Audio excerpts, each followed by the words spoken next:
السلام علیکم. شاعر، شاعری اور شاعرہ کے سلسلے کا چھٹا پروگرام لے کر حاضر ہوں. آج کی اس لانگ ڈیو نشست میں ہم سب کے پسندیدہ اور ہمہ جہت شاعر محترم شہزاد نیّر صاحب کے مجموعہ کلام خوابشار سے متعلق اپنی بساط بھر رائے کے اظہار کی جسارت کروں گی اور کوشش ہوگی کہ اس مختصر سے دورانیے میں ان کی شاعری کے زیادہ سے زیادہ پہلوؤں کو اجاگر کیا جا سکے. خوابشار، یہ نام ہی اتنا شاعرانہ اور فیسینیٹنگ ہے کہ جسے سنتے ہی یوں محسوس ہوتا ہے جیسے خوابوں کی لطافت اور شعور کی پھوار ایک مترنم سی سرگوشی میں ڈھل کر سماعتوں میں اتر گئی ہوں. اس نام سے یہ اندازہ بھی ہوتا ہے کہ محترم شہزاد نیّر صاحب کے نزدیک بیدار لمحوں کے ساتھ ساتھ خوابیدہ کیفیات کا اظہار بھی نہایت ضروری ہے. اور شاید یہی وجہ ہے کہ ان کی شاعری کا سب سے نمایاں وصف تصویریت اور علامت نگاری ہے. یہ روزمرہ زندگی کے عام سے مناظر کو اس طرح بیان کرتے ہیں کہ ان میں کائناتی معنویت جھلکنے لگتی ہے.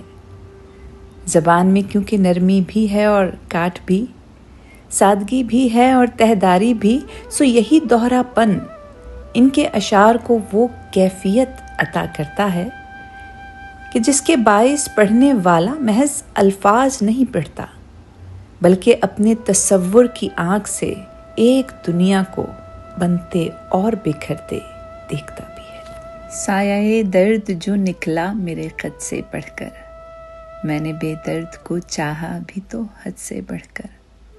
دشت لیلا کا مسافر ہے تو اتنا سن لے، اپنی آنکھوں میں جنوں باندھ خرد سے بڑھ کر. مرتا رہتا ہوں شب و روز میں جینے کے لیے، دیتا رہتا ہوں حساب اپنا لحد سے بڑھ کر. شہزاد نیّر صاحب کے ہاں غم اور امید کا امتزاج بھی بھرپور ملتا ہے. یوں لگتا ہے جیسے وہ دکھ کو دکھ کے طور پر بیان نہ کرتے ہوں بلکہ اس سے ایک امید افزا تاثر پیدا کرنے کی کوشش کرتے ہوں. ہجر، تنہائی، کرب، یہ ان کے موضوعات ضرور ہیں، لیکن یہ کرب مایوسی میں نہیں ڈھلتا بلکہ ہر بار ایک نئی ابتدا کی طرف اشارہ کرتا ہے. یا یوں کہیے کہ ان کی شاعری یہ احساس دلاتی ہے کہ زندگی کا ہر زخم اپنے اندر ہی مسیحائی کا امکان پوشیدہ رکھتا ہے. اس حسن ہجریاب پر اترا جمال دیکھ، چہرے پہ کھیلتا ہوا رنگے ملال دیکھ. بیکار دیکھتا ہے جوابوں کی صورتیں، ہے صاحب نگاہ تو حسن سوال دیکھ. زخموں کی آب و تاب سے رونق تو دل میں تھی، تو اندمال چھوڑ غم اندمال دیکھ. شہزاد نیّر صاحب کی شاعری کی ایک خصوصیت آہنگ اور روانی بھی ہے. ان کے اشعار کو پڑھتے ہوئے کہیں کوئی رکاوٹ یا ثقالت محسوس نہیں ہوتی اور لفظ ایک دوسرے سے یوں جڑتے چلے جاتے ہیں جیسے ایک دوسرے کے لیے ہی بنائے گئے ہوں.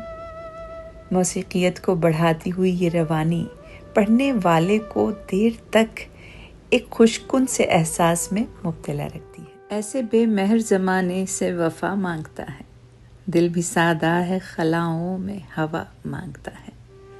اس سے ہم عشق پرستوں کا تقابل کیسا، شیخ تو اپنی عبادت کا صلہ مانگتا ہے.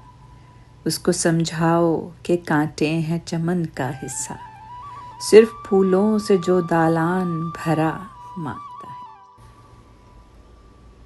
ایک اور پہلو جو شہزاد نیّر صاحب کی شاعری کو خاص بناتا ہے وہ ہے ان کا فکری تسلسل.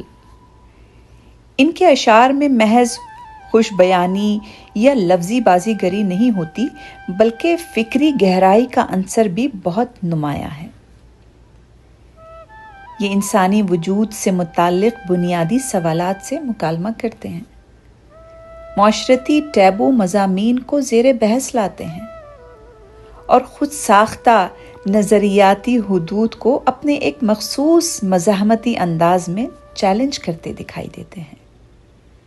اور اس کے ساتھ ساتھ محبت، جدائی، تقدیر اور خودی کی کشمکش جیسی کیفیات کو اس سہولت سے شعری قالب میں ڈھالتے ہیں کہ پڑھنے والے کو ان تمام محسوسات سے ریلیٹ کرنا آسان ہو جاتا ہے۔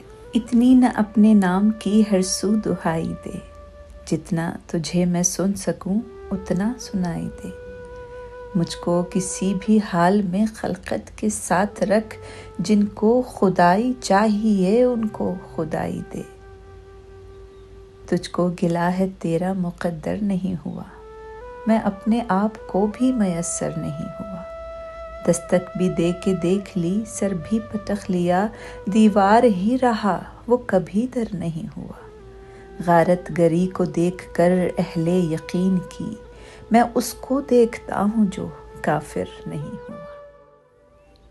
سو یہ کہنے میں کوئی عار نہیں کہ خوابشار محض کیفیات کے اظہار کا نام نہیں، بلکہ فکری اور جمالیاتی جستجو کا ایک خوبصورت امتزاج ہے۔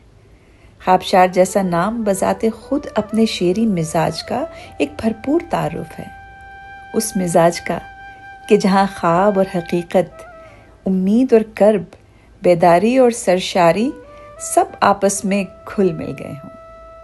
یہ کتاب پڑھنے والے کو لطف اندوز کرنے کے ساتھ ساتھ دعوت فکر بھی دیتی ہے، جو کسی بھی بڑے شاعر کی اصل کامیابی ہے۔ امید کرتی ہوں کہ آج کی مختصر سی گفتگو آپ کو پسند آئی ہوگی۔ کامنٹ باکس میں اپنی رائے کا اظہار ضرور کیجیے گا۔ پھر نئی کتاب اور انتخاب کے ساتھ جلد دوبارہ واپسی ہوگی۔ اس وقت تک کے لیے فی امان اللہ۔